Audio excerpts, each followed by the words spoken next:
Welcome back, Science 10. This is the second part in the CD2 booklet, Global Systems Transferring Energy Through the Biosphere. And we also look at energy relationships and the biosphere. And also that leads into the first inquiry lab, looking at angle of incidence and rate of temperature change.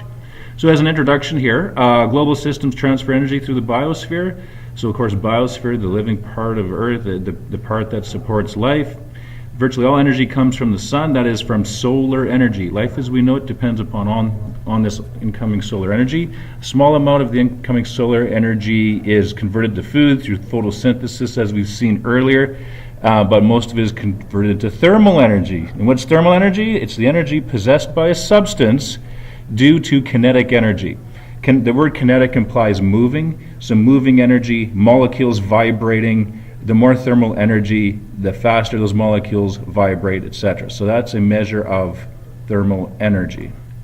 A quantity of a substance at a high temperature has more thermal energy than the same quantity of that substance at a lower temperature. Different regions on the Earth's surface have different amounts of thermal energy. In general, regions at or near the equator tend to be warmer or have more thermal energy than regions closer to the poles. And of course, you have discussed that in earlier grades. At the equator, it tends to be closer to the sun. Therefore, it makes sense that there would be more thermal energy in that region than as you go north or south from there. What causes this general relationship? What consequence does it have in the biosphere? Although the average temperature of Earth's surface generally decreases as one moves away from the equator, there are some exceptions which we'll look at. For example, if you look at the following cities in Canada, which are approximately the same latitude or same distance from the equator, Vancouver, Lethbridge, Gander. Vancouver had an annual temperature of 10 degrees C, but those other cities had a temperature of 5.7 and 3.8. So even though they're the same distance away from the equator, there is a different amount of temperature readings there. And of course, Vancouver, is closer to the ocean, so that plays a factor too. So we'll be looking at that in this section. So in this section, we'll look about factors that affect the amount of solar energy that reaches our planet's surface. We'll explore how difference in Earth's atmosphere, lithosphere, hydrosphere can affect the absorption of solar energy and its conversion into thermal energy. We'll also discover how thermal energy is transferred between regions of Earth by the atmosphere and the hydrosphere. We'll look at this and look at analyzing climates of different regions on Earth called biomes, and then explain why biomes with similar characteristics can exist in different locations. Now, we're not going to take all of that, but we'll be taking most of the highlights of that. So first of all, energy relationships and the biosphere. So this is where the actual section starts. Solar energy is referred to as radiant energy, or energy that is transmitted as an electromagnetic wave. Solar energy consists of these electromagnetic waves at different wavelengths, which make together the electromagnetic spectrum. This electromagnetic spectrum can be divided into classes of waves that fall within certain wavelengths. The radiation at these wavelengths in the range that we can see is called visible light. So the old Roy G. Biv that you would have discussed in earlier grades. The amount of energy carried per wave also varies across the spectrum. For example, waves of radiation and in the gamma ray range will carry far more energy than an equal number of waves in the radio range. Although in the whole electromagnetic spectrum, you can see here radio waves, radar, microwave, infrared, ultraviolet, X-ray, gamma, cosmic rays. So more energy as we go from left to right. And the little part that we can actually see is this section right here, which makes up white light. Although virtually all energy on the Earth comes from the sun, all regions do not receive the same amount of solar energy. Insolation is the amount of solar energy received by a region of the Earth's surface. Insolation depends upon the latitude, so equator versus north or south from there, and on specific characteristics of the lithosphere, atmosphere, and hydrosphere in a region, some of which can be changed from day to day. Okay, so we're looking at the amount of radiation reaching the Earth depends upon many factors, with latitude being one of them. So first of all, we'll look at the latitude. Insolation and the angle of incidence. If you were to line up the Earth's poles relative to the plane of its orbit around the sun, you would find that the poles are slightly tilted, of course, and you would have taken this in previous grades. So instead of straight up and down, the Earth, it rotates around its north pole like this, And this angle is 23.5 degrees C, so the Earth is slightly tilted.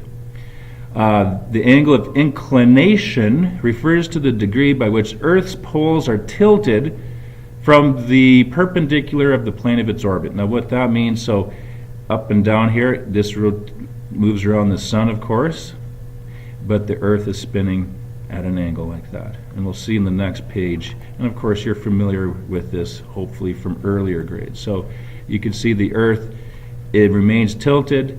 If we imagine an up and down line here, that line just simply moves around the sun, and the Earth stays tilted in its specific direction. So here our northern hemisphere is towards the sun, equal amounts away from the sun, equal amount. Okay? If we look up here, Earth orbits the sun once per year on the first day of summer. In the northern hemisphere, the inclination causes the North Pole to be tilted towards the sun. On the first day of winter, in the northern hemisphere, however, the pole is tilted away from the sun. So first day of summer, first day of winter. The North Pole therefore receives more insolation during our summer, whereas the South Pole receives more insolation during the winter. So you can see here, summertime in North America, wintertime in North America is equal to summertime in Australia. So the December months here are actually the warmer times for Australia because it's tilted towards the sun, whereas the northern hemisphere is tilted away. In the northern hemisphere, such as Canada, therefore, we have warmer temperatures from about March to September, whereas regions in the southern hemisphere, their warmer temperatures are from September to March. Okay, solstice and equinoxes. Let's take a look here. Earth can be divided into different latitudes, which are imaginary lines that run parallel to the equator. The equator is considered to be 0, and the poles are 90 degrees north and 90 degrees south, respectively, when we're talking about the North Pole and South Pole. The remainder of the Earth is divided equally with parallel lines between these points. The angle of inclination also causes variation of the number of hours of daylight at different latitudes. At more northern latitudes, such as Canada, there are more hours of daylight as the North Pole becomes tilted towards the sun. A solstice is one of the 2 points on Earth's orbit where the poles are the most tilted toward or away from the sun. The solstice that occurs June 21st to 22nd is the day that has the most hours of sunlight. So right here, folks, June 21st to 22nd, it's the most tilted towards the sun, therefore we get our longest days and shortest nights here. Whereas over here, we would get our shortest days and longer nights in terms of how much sun reaches the Earth. The solstice that occurs, okay, so there's the most hour, but the least hours of daylight in southern latitudes. Regions of the Earth that or near the equator experience little variation in the number of hours of daylight, and equinox is the 2 points that are in between the two solstices. It's one of the 2 points when the number of daylight hours is equal. So the amount of sunlight we get per day is equal March 21st to March 22nd, and also September 22nd to September 23rd. Okay, so and you would have heard about that, I presume. Insolation, so the amount of thermal energy reaching the Earth, as we talked about earlier, the amount of solar energy received by the Earth's surface, and the angle of incidence. The shape of the Earth also affects the insolation of regions at different latitudes. Earth is roughly spherical. As a result, most incoming solar radiation is not perpendicular to the Earth's surface. It hits it at an angle, as we see over here. The angle of incidence is the angle between a ray falling on the surface and the line perpendicular to where the surface of the Earth is. So if you look here, here at the equator, there's a flat line here. So perpendicular to that, a perpendicular line would look like this. And if sun rays are in line with that, of course the angle is 0. So an angle incidence of 0 means sun hits the Earth directly like this. On an angle though, like if I look at this section of the Earth, so draw a flat line there, perpendicular to that would give us this line. The sun ray coming in, it's angled from this perpendicular line, so that would be an angle of incidence there. We have angle of incidence here.